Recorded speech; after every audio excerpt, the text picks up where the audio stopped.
Hai kabeh. Ing tutul sistem Guru Markets.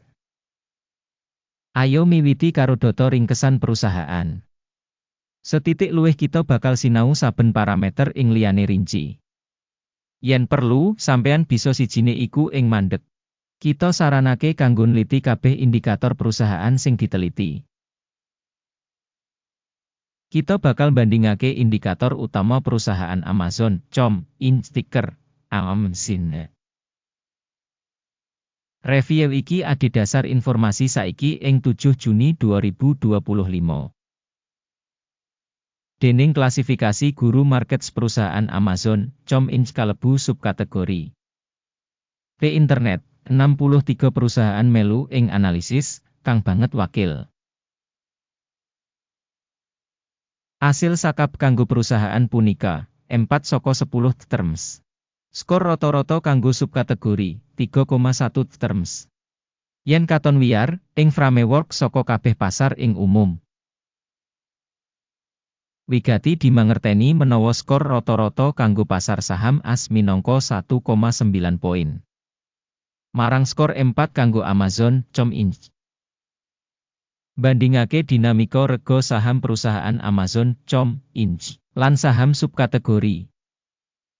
Kita bisa ndeleng sing liwat 12 sasi enggo bareng perusahaan Amazon, com. nuduhake dinamika 19,1%. Marang dinamika rega ing subkategori 21,4%. Kapitalisasi pasar organisasi Amazon, com. regane $2.267 $57 miliar. Kanti kapitalisasi subkategori $10.157 miliar. Regane buku perusahaan kira-kira $305 miliar. Lan kapitalisasi subkategori kasebut yaiku $1.023 miliar. Bandingake saham bursa saham lan kapitalisasi neraca, kita ndeleng ing ngisor iki. Nuduhake Amazon, com. ing subkategori ing kasus taksiran kapitalisasi pasar 22,324%. Regane buku 29,869%. Taksiran pangsa perusahaan saka pasar lan kapitalisasi neraca subkategori, apik, 1 poin. Kewajiban utang organisasi punika $149,82 miliar.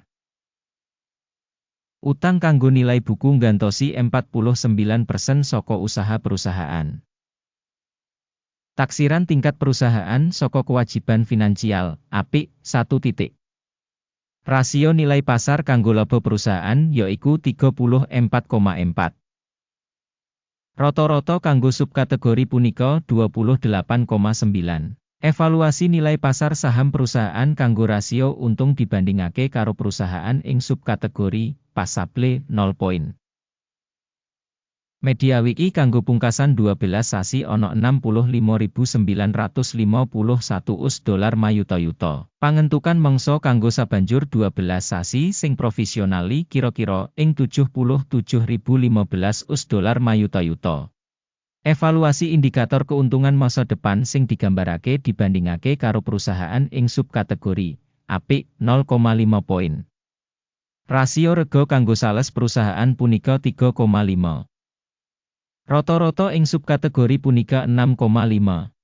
Evaluasi rega pasar perusahaan kanggo rasio revenue dibandingake karo indikator subkategori apik 0,5 poin. Revenue kanggo pungkasan 12 sasi ana $650.380 mayuta-yuta. Revenue mangsa kanggo sabanjur 12 sasi kira-kira $743.820 mayuta-yuta.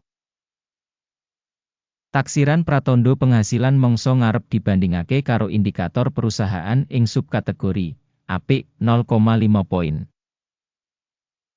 Wates dodolan punika 10,1% karo rata-rata 22,4% ing subkategori.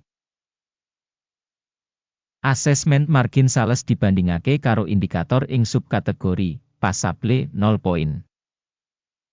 Pangsa perusahaan miturut jumlah karyawan ing subkategori punika 68,602%. Sing 207% luwih saka pangsa kapitalisasi pasar. Jumlah ibu kutha, saben pegawai perusahaan punika $1.457.000. Dene kanggo subkategori yaiku $4.478.000. Evaluasi volume modal pasar saben karyawan dibandingake karo indikator perusahaan ing subkategori, apik 0,5 poin.